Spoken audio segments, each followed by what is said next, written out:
Help support AMTV by becoming a patron, an AMTV staff member, and following us over on Twitter. Hi there guys, it's Adam Martyn here, and welcome back to another video. Apologies again for the long gap. Life is, again, busy, you know what I mean, for the summer. Lots of exciting things coming up in the summer to look forward to. But we're back, and today we're going to be talking about local TV.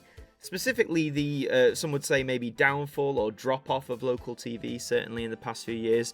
This was prompted by an article from a newspaper called The Eye, or The Independent, which my dad and my family reads, and he saw this article and thought I should check it out, and that's what we're going to do today, because it's very interesting. The article is titled, How Local TV Shrank into a Supporting Player in Murdoch, as in Rupert Murdoch's Culture Wars. Now, if you don't know who Rupert Murdoch is, he's this really old guy who basically... he made like Sky. He's got a big hold on a lot of the newspapers. He holds a lot of influence in traditional media. I'm not a fan of him. A lot of people aren't a fan of him, but then a lot of people are as well. But he's certainly a big player in this game and has been for decades. The article is by Ian Burrell, of the media consultant for The Eye, and it says, the local television revolution, which launched on Freeview a decade ago to promote local journalism and encourage community viewing, has descended into an outlet for reruns of The Benny Hill Show and simulcasts of Jeremy Kyle Live. Hopefully that's not the case, because Jeremy Kyle did end a few years ago, so hopefully they're not broadcasting reruns of that stuff. A project that was supposed to create a new spine for British broadcasting, and was granted prominent channel positions on the TV programme guide, has become a valuable marketing platform for Rupert Murdoch. Since January, Murdoch's Talk TV has occupied most of the schedule on 8 of the services, including those in Birmingham, Cardiff, and Leeds. The deal gives added exposure to Talk TV's roster of noisy presenters, such as Piers Morgan, Mike Graham, and Julia Hartley-Brewer, as they go about their self-proclaimed war on woke. So, just a bit of context, I've already sort of mentioned who Rupert Murdoch is. Talk TV is a relatively new TV channel. As mentioned, it has presenters like Piers Morgan, Mike Graham, Julia Hartley-Brewer, presenters that were either ousted or, you know, they left the traditional broadcasters like BBC, ITV, all that sort of stuff, because they think the world's going woke and they need to have that war. They want to squash it out. All the wokies, all the snowflakes, get rid of them! You can obviously tell that I think that's a load of nonsense. Like, they just generally chat a lot of bull half the time. I don't watch Talk TV. I've seen some clips, often of them like all being memed or like played at their own game and stuff. But yeah, local TV, let's talk a bit about that. So in 2013 or around then, it was launched, you know, in all these regions to sort of be like, you know, let's give the local community some more backbone. Now, regional broadcasts have been a thing in TV for a long time. You know, way back in the day, ITV itself was made up into those regional broadcasters, you know, like Granada, Yorkshire, Anglia, so on and so forth. And, you know, even though they broadcast a lot of the same ITV programmes across the country, there would be several programmes that were specifically only broadcast in that region, you know, something that was tailor-made. I think that was part of their remits during the franchise era. They had to cater to local communities, and I think that still goes on a little bit today, but not so much. For example, a lot of the news broadcasters, like the BBC, they have the overall news, you know, BBC News UK, before they cut to the regional broadcasters. So, for example, mine's Look North, where I can get information about what's going on in the region there. However, some would argue that this isn't enough. You know, these programs aren't getting to like the heart of community issues around the country. So local TV, in many ways, when it started up, was aiming to fill that void. At the request of the government, the media regulator Ofcom is reviewing the 34 local TV services, but on the basis of proposals that they should continue for at least another 10 years. We want to see this continue, said John Whittingdale, who's the media minister. Originally, this was the brainchild of Jeremy Hunt. That's surprising, maybe the only good thing he's ever done. Local TV was intended to emulate the success of cable channels in America's big conurbations? Is that conurbations? No, that's a new word today. You see, you learn something new every day on this channel. What is a conurbation? Should we find out? A conurbation is an extended urban area, typically consisting of several towns merging with the suburbs of a central city.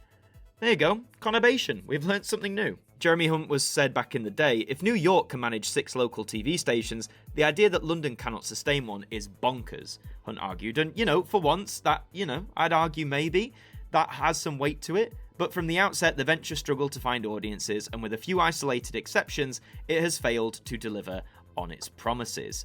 I think one of the key differences there is like when TV was set up in the States, I'd argue local TV or those like local stations were sort of there from the get-go, or certainly the very early days, you know, like affiliate stations and stuff like that. They've always been a thing, whereas here, you know, when TV really started to get going, like getting more popular in the 50s and stuff, you did have the ITV franchises, but I'd argue that same regional approach wasn't quite as entrenched here as it was in the States. The unlikely frontrunner of local TV in this country was the Grimsby-based Estuary TV, which began in 2013 with a schedule that included a cookery show, The Lincolnshire Kitchen, and a sports programme, On the Bench. Estuary TV lasted longer than most local channels, but also closed in 2018. London Live became the local station for the capital after the hotly contested licence was obtained by the Russian oligarch Alexander Lebedev and his son Evgeny, probably pronouncing that wrong, who's the owner of The Independent and London's Evening Standard. So again, people with media influence buying up media licenses.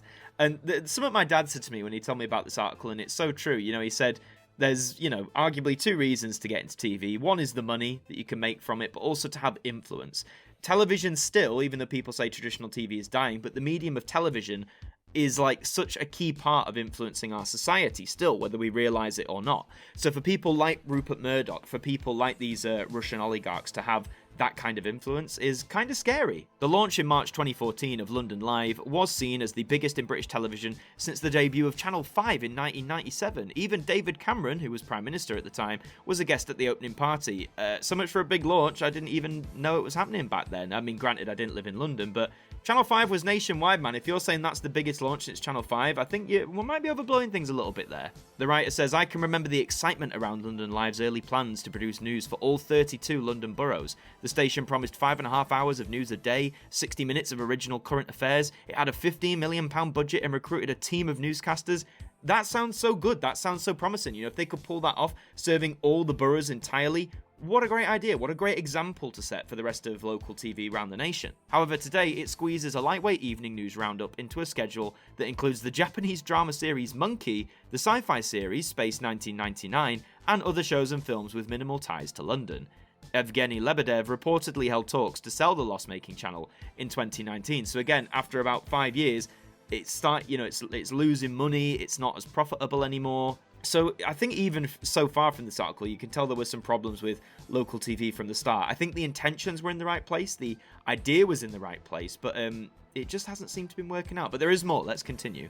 As a whole, local TV has found it hard to turn a profit. The sector has consolidated so that today, much of it is in the hands of two entities. That's TV has grown to a network that supplies 20 areas from the south coast to the north of Scotland. Billed as the home of classic TV, it screens The Jerry Springer Show and provides repeats of Benny Hill and The Goodies for fans of 70s comedy. News is covered in a 15-minute bulletin at 6:30 p.m. Okay, so yeah, That's TV is a network that I have heard of. People have requested me to review some of their idents from time to time, but I don't really know much about it. But if it's the home of classic TV, so this is where the reruns thing comes in, I suppose. And, you know, they might rescreen some good shows, some classics, but for news to be covered in a 15-minute bulletin, you know, like for what's meant to be a local TV channel, that's pretty lackluster. The other conglomerate in the market, Local TV Limited, is owned by the veteran newspaper entrepreneur David Montgomery and has a portfolio of city channels from Bristol to Tyne and Wear. The company cut a commercial partnership with Murdoch's News UK at the start of this year, enabling Talk TV to provide its content for the local outlets.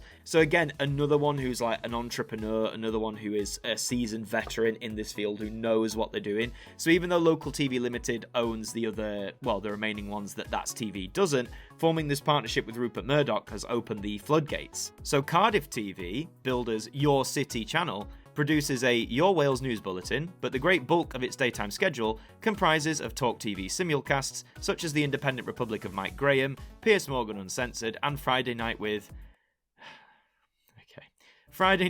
Nadine, a show which the right-leaning Murdoch station makes with the Conservative MP Nadine Dorries. You should know I'm not a fan of Nadine for several reasons, least of all this. That just because Channel 4 has been established as a public service broadcaster and just because it's in receipt of public money. But Channel 4 is not like the BBC. It's not in receipt of licence fee money. It makes its money from commercial operations. And so, although it's, I love bringing that clip up, man. Talk TV's director of TV, Richard Wallace, an old tabloid buddy of Morgan's, is delighted with the added reach. This partnership allows us to bring a national perspective to local TV's brilliant hyper-focused content. rubbish. he's just happy because it serves more areas, basically. A national perspective to local TV. If you want a national perspective, why wouldn't they just watch Talk TV or, any of the other national broadcasters? Why do you need that on a local TV station? The local television sector has its merits. Notts TV and Kent-based KMTV have rightly been commended for their efforts to support local journalism. Some channels, such as Sheffield Live and Brighton's Latest TV, have built strong local identities, but many others have closed down.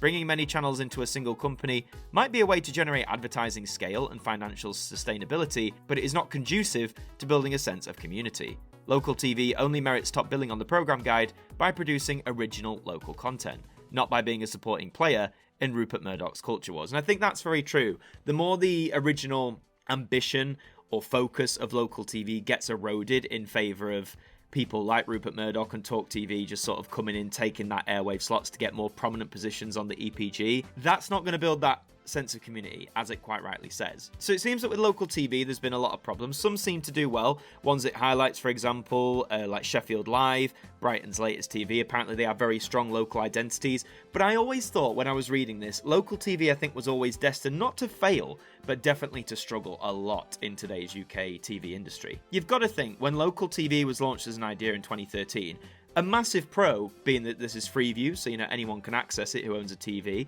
and they got high billing. If you look on their Wikipedia page, it says after BBC 3 closed in 2016 originally, the local stations moved to Channel 7, mainly in England and Northern Ireland, and then Channel 8 in Scotland and Wales. So, you're going on a programme guide from 1 to however many hundred, 7 or 8 in the top 10, that's a good billing.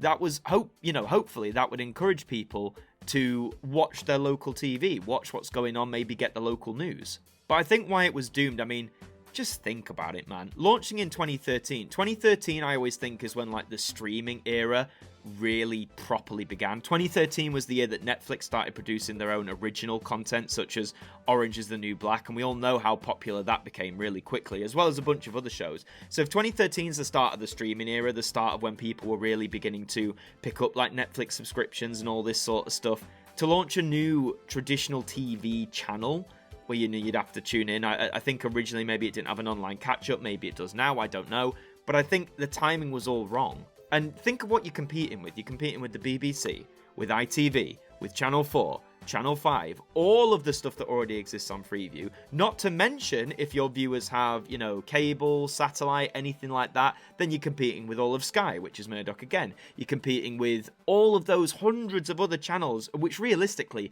people are only ever going to watch a small handful of them. So it seems to me that when they launched it, even though, the ones like London, they're saying, yeah, we're going to serve all the 32 boroughs, we've got £15 million budget, we're going to invest in local journalism. That's great. That's great on paper. That's a great ambition to drive with, but unless you've got both the goodwill and the enthusiasm of the community to tune in and support that, how's it going to work? And then the question would be, how on earth do you reach out to a local community to support a new local TV channel? That's a good question. I'm not a marketer. I'm not anything like that. I can suggest ideas off the cuff, but I'm in no way saying I've got the answers here. I just think launching a model like this in 2013, whilst I'll give it to Jeremy Hunt, valiant idea, valiant effort. I appreciate the oomph behind it, but I just always think it was never going to be that big booming thing that local TV can be in the United States. And some of the stations have closed, as it mentioned. Some of them still exist today, which is great. But we've been making a lot of predictions on this channel, haven't we? Is the BBC Red Button going to last by 2030? Is BBC 3 going to last as a TV channel by 2030? And you know what? I'm going to do the same with this. I think that by 2030, will we still have local TV in its current form now? Well, I'm going to call it. I don't think we will. If ones are already closing, if a lot of these stations already make a loss, it's only a matter of time before they go. And I think even the ones who have really good community loyalship and stuff, if you can't grow that, then I think that can only go so far. And especially as the younger generations are turning more and more away from traditional TV and more in the favour of streaming or online, unless local TV adapts, I don't think it's going to survive. So to round off, where does it all go from here? Well, again, I'll make that prediction. I don't think it's going to last beyond the 2020s, to be honest. I think that the conglomerates that own it are just going to keep grabbing as much of it as they can. They're going to peddle the schedules with what's often, let's face it, right-wing nonsense. They're just going to peddle it with all this stuff. It's not going to serve the local community. I disagree immensely with this whole national perspective to local community audience. Like, rubbish. That's absolute rubbish, I think. So I just think it's going to continue like this. If this model is helping those local stations that exist, you know, if rerunning reruns of stuff, if broadcasting talk TV is helping these local community stations survive, then on one hand, okay, but I do think there needs to be more of that investment of that initial idea. Invest more in local journalism. Invest more in local content. Try and capture people away from the streaming sites. It might already be too late. You know, we're 10 years down the line. A lot has changed. There's a lot less going for mainstream television than there was back in 2013. It's a difficult one. I think if anything should have been done, it should have been done a long time ago. So local TV maybe pretty much dead within the next 10 years. We'll see. But that's all for this video. Thank you very much for watching. If you enjoyed it, please leave a like on this video, and really interesting, I want to know your thoughts on this. Do you think local TV has a long-term future beyond the 2020s? Are you in the same boat as me? You think it isn't going to see out the decade? Have you experienced local TV? Have you checked in on it from time to time? Have you found it serve you? Has it benefited you? Let me know all of that in the comments down below. In the meantime, subscribe to the channel if you're brand new. We'd love to have you aboard. I've been Adam Martyn from AMTV. Thank you for joining me, and I'll see you next time. Thank you to our patrons for helping to support the show, and a special thank you to Macra, Hooks Media, Ben Freeman, Ethan Carberry-Holt, Bruce Danton, Globe of Reviews, Derek Chambers, Sean Knock, Dord Khan, Traffy, Liam Domain, and Keith Myers, our AMTV staff members.